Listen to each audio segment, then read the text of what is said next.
Paixão de nosso Senhor Jesus Cristo, segundo Mateus. Glória a vós, Senhor. Naquele tempo, Jesus foi posto diante de Pôncio Pilatos e este o mesmo interrogou. Tu és o rei dos judeus? Jesus declarou. É como dizes. E nada respondeu, quando foi acusado pelos sumos sacerdotes e anciãos. Então Pilatos perguntou. Não estás ouvindo de quanta coisa eles te acusam? Mas Jesus não respondeu uma só palavra, e o governador ficou muito impressionado. Na festa da Páscoa, o governador costumava soltar o prisioneiro que a multidão quisesse. Naquela ocasião, tinha um prisioneiro famoso, chamado Barrabás. Então Pilatos perguntou à multidão reunida. Quem vós quereis que eu solte? Barrabás ou Jesus, a quem chamam de Cristo? Pilatos bem sabia que eles haviam entregado Jesus por inveja. Enquanto Pilatos estava sentado no tribunal, sua mulher mandou dizer a ele.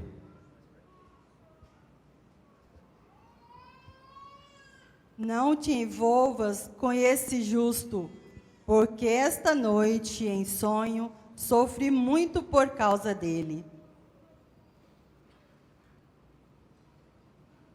Porém, os sumos sacerdotes e os anciãos convenceram as multidões para que pedissem Barrabás e que fizessem Jesus morrer. O governador tornou a perguntar. Qual dos dois quereis que eu solte? E eles gritaram. Barrabás. Pilatos perguntou. Que farei com Jesus, que chamam de Cristo? E todos gritaram. Seja crucificado. Pilatos falou. Mas que mal ele fez? Porém, eles gritaram com mais força. Seja crucificado. Pilatos viu que nada conseguia e que poderia haver uma revolta. Então mandou trazer água, lavou as mãos diante da multidão e disse: Eu não sou responsável pelo sangue deste homem. Este é um problema vosso. E o povo todo respondeu: Que o sangue dele caia sobre nós e sobre nossos filhos. Então Pilatos soltou Barrabás, mandou flagelar Jesus e entregou para ser crucificado. Em seguida, os soldados de Pilatos levaram Jesus ao palácio do governador e reuniram toda a tropa em volta dele. Tiraram sua roupa e o vestiram com um manto vermelho. Depois teceram uma coroa de espinhos, puseram a coroa em sua cabeça e uma vara em sua mão direita. Então se ajoelharam diante de Jesus e zombaram, dizendo: Salve, Rei dos Judeus! Cuspiram nele e, pegando uma vara, bateram na sua cabeça. Depois de zombar dele, tiraram-lhe o manto vermelho e de novo o vestiram com suas próprias roupas. Daí o levaram para crucificar. Quando saíam, encontraram um homem chamado Simão, da cidade de Cirene, e o obrigaram a carregar a cruz de Jesus. E chegaram a um lugar chamado Gólgota, que quer dizer lugar da caveira. Ali deram vinho misturado com fel para Jesus beber. Ele provou, mas não quis beber. Depois que o crucificaram, fizeram um sorteio repartindo entre si as suas vestes, e ficaram ali sentados, montando guarda. Acima da cabeça de Jesus puseram o motivo da sua condenação. Este é Jesus, o Rei dos Judeus. Com ele também crucificaram 2 ladrões, um à direita, outro à esquerda de Jesus. As pessoas que passavam por ali o insultavam, balançando a cabeça e dizendo: Tu que ias destruir o templo e construí-lo de novo em 3 dias, salva-te a ti mesmo. Se és o Filho de Deus, desce da cruz. Do mesmo modo, os sumos sacerdotes, junto com os mestres da lei e os anciãos, também zombavam de Jesus. A outros salvou, a si mesmo não pode salvar. É Rei de Israel, desça agora da cruz e acreditaremos nele. Confiou em Deus, que o livre agora, se é que Deus o ama. Ele disse: eu sou o Filho de Deus. Do mesmo modo, também os 2 ladrões que foram crucificados com Jesus o insultavam. Desde o meio-dia até as 3 horas da tarde, houve escuridão sobre toda a terra. Pelas 3 horas da tarde, Jesus deu um forte grito: Eli, Eli, lama sabachthani. Que quer dizer: meu Deus, por que me abandonaste? Alguns dos que ali estavam ouvindo disseram: Ele está chamando Elias. E logo um deles, correndo, pegou uma esponja, ensopou-a com vinagre e colocou na ponta de uma vara, e lhe deu para beber. Outros, porém, disseram: Deixa, vamos ver se Elias vem salvá-lo. Então Jesus deu outra vez um forte grito e entregou o teu espírito. Aqueles que podem ajoelham-se, os que não podem põem a mão no coração, fazendo memória deste momento da entrega total de Jesus.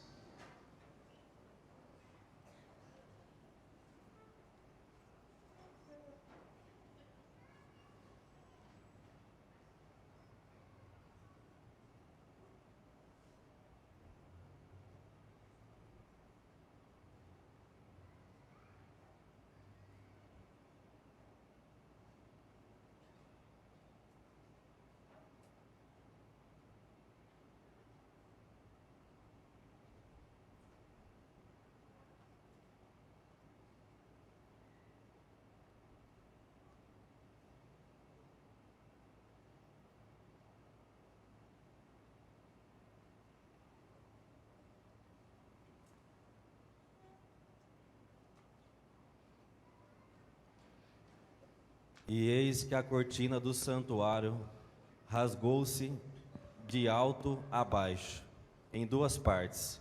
A terra tremeu e as pedras se partiram. Os túmulos se abriram e muitos corpos dos santos falecidos ressuscitaram. Saindo dos túmulos depois da ressurreição de Jesus, apareceram na cidade santa e foram vistos por muitas pessoas. O oficial e os soldados que estavam com ele, guardando Jesus, ao notarem o terremoto e tudo o que havia acontecido, ficaram com muito medo e disseram: Ele era mesmo Filho de Deus. Palavra da salvação. Glória a vós, Senhor. Podemos nos sentar.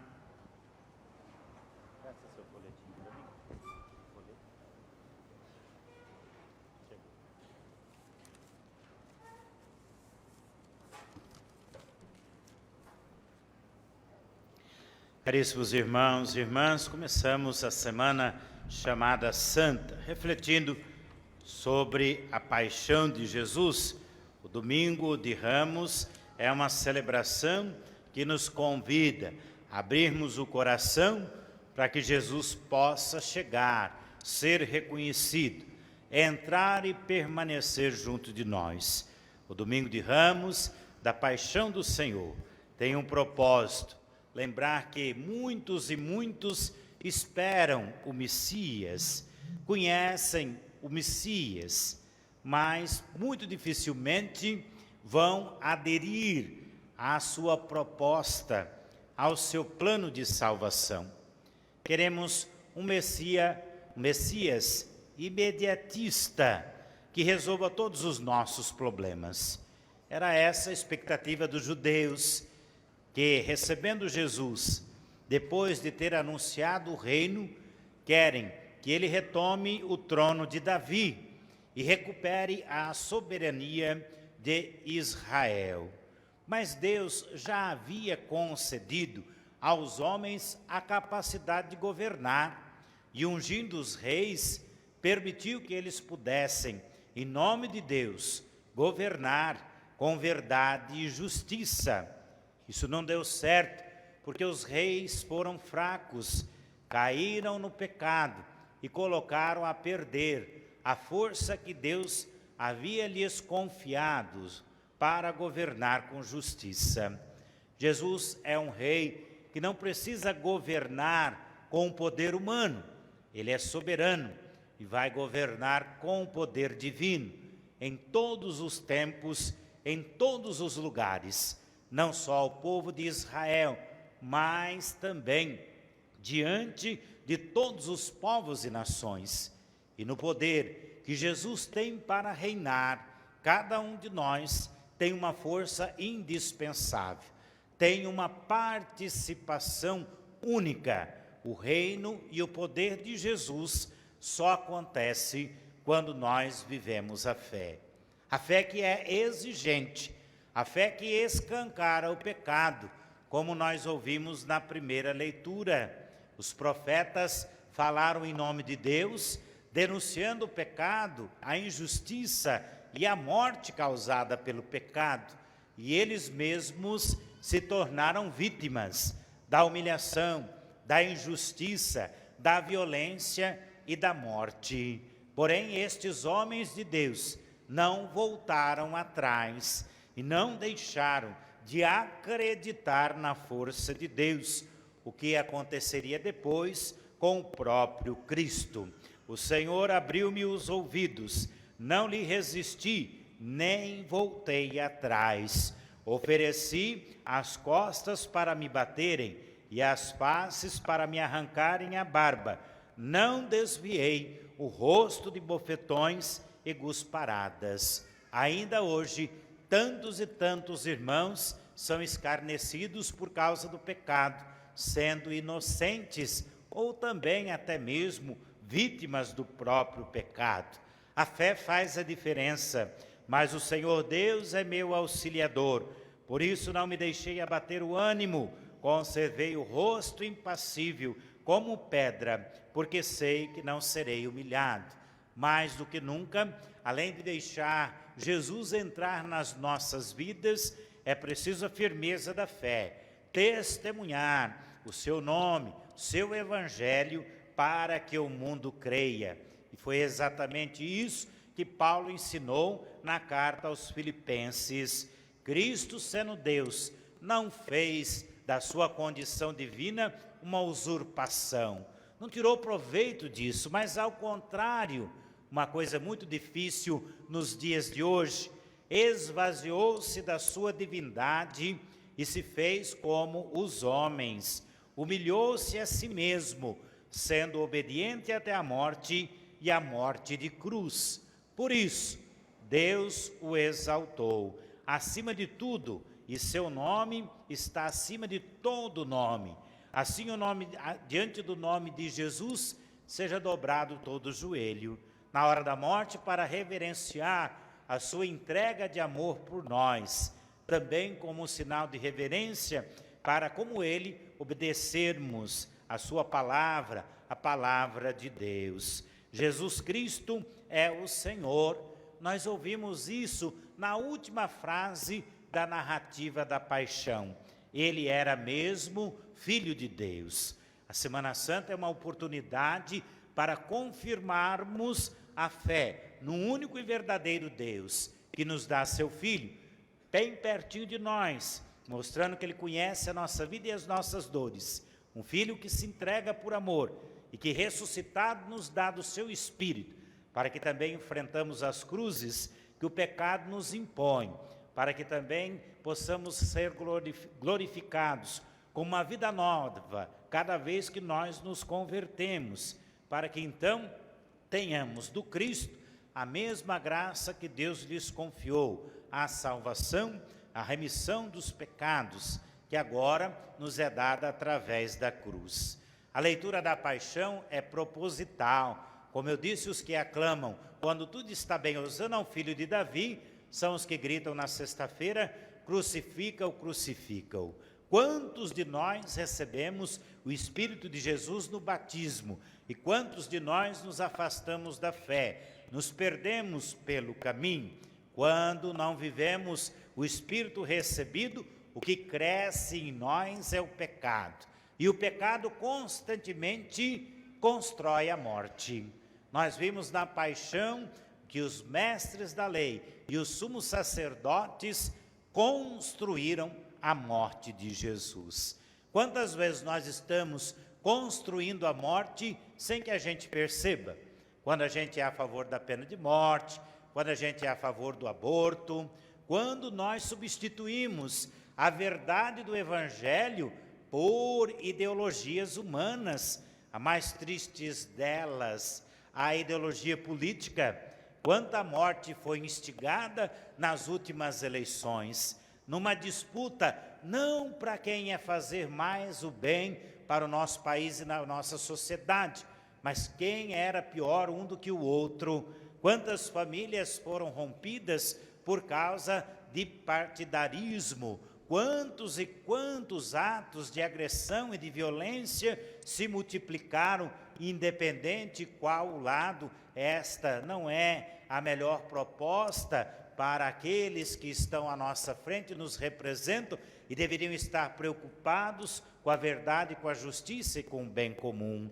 Quanta morte é construída quando nossos irmãos e irmãs não têm pão em sua mesa, não têm escola para os filhos, saúde para os doentes, remuneração digna de um trabalho que lhes deu sustento. Quanta morte é construída quando a criança, a mulher, o homossexual, a prostituta, o indígena, o garimpeiro ou qualquer outro é violentado e já sem dignidade também é ferido na sua própria vida, na sua vida física, e os assassinatos se multiplicam por tantas e tantas razões e talvez tantas e tantas circunstâncias em que, se houvesse a graça de Deus, o amor de Deus, ou pelo menos a verdade e a justiça que prega o Evangelho, todas essas mortes seriam evitadas. Se nós não abrirmos os olhos, ouvidos e o coração para a verdade do Evangelho, ficamos cegos e reproduzimos sentimentos, atitudes e também ideologias de morte, sem que a gente perceba e sem que a gente se dê conta. Quem é que precisa de salvação? É Jesus que precisa descer da cruz? É Ele que precisa se livrar da morte? É Ele que precisa vencer a injustiça? Não, Ele é Filho de Deus, Ele tem força para enfrentar e vencer tudo isso. Ele é Senhor da vida e da morte, do céu e da terra e de toda a verdade. Nós é que precisamos descer da cruz que o pecado nos coloca, tirar da cruz da injustiça nossos irmãos e irmãs fragilizados. Nós é que precisamos de uma palavra tão certa que possa trazer para as nossas vidas a justiça e principalmente o perdão de nossas faltas. Não está tudo acabado. Não é o fim do mundo. Ainda há uma esperança de que, se com Cristo nós entregarmos a nossa vida ao sacrifício na luta contra o pecado, com Cristo teremos força suficiente para ressurgir, para uma vida nova e com o seu Espírito fazer toda a face da terra ser renovada. A fraternidade, a partilha, também o perdão, o diálogo, o respeito de uns para com os outros são, sim, a melhor proposta para que a vida humana seja plena em todos os sentidos e ainda seja digna da eternidade. Com Cristo, vamos enfrentar a dor da cruz de cada dia, das ofensas, das injúrias. Com Cristo, vamos morrer para tudo aquilo que nos faz mal e mata como consequência do pecado, para com Ele ressurgirmos, tomarmos um fôlego novo, quem está firme na fé para continuar o caminho e a missão, para quem está afastado, desanimado, para quem ainda não se encontrou com Cristo, que seja resgatado e seja salvo. Qual é a nossa missão para esta semana? Como aqueles que de última hora diante da cruz afirmar para aqueles que encontrarmos pelo caminho, resgatando a sua fé. Verdadeiramente, Cristo é o Filho de Deus e o nosso Salvador. Demos esta notícia em casa, no trabalho, por onde quer que passemos, e principalmente com o nosso testemunho de fé, participando desta semana, que para nós deve ser santa, para santificar todas as outras semanas de nossa vida e também a vida do mundo. Amém. Creio em Deus Pai Todo-Poderoso, Criador do céu e da terra, e em Jesus Cristo, seu único Filho, nosso Senhor, que foi concebido pelo poder do Espírito Santo, nasceu da Virgem Maria, padeceu sob Pôncio Pilatos, foi crucificado, morto e sepultado, desceu à mansão dos mortos, ressuscitou ao terceiro dia, subiu aos céus, está assentado à direita de Deus Pai Todo-Poderoso, donde há de vir a julgar os vivos e os mortos. Creio no Espírito Santo, na Santa Igreja Católica, na comunhão dos santos, na remissão dos pecados, na ressurreição da carne, na vida eterna. Amém.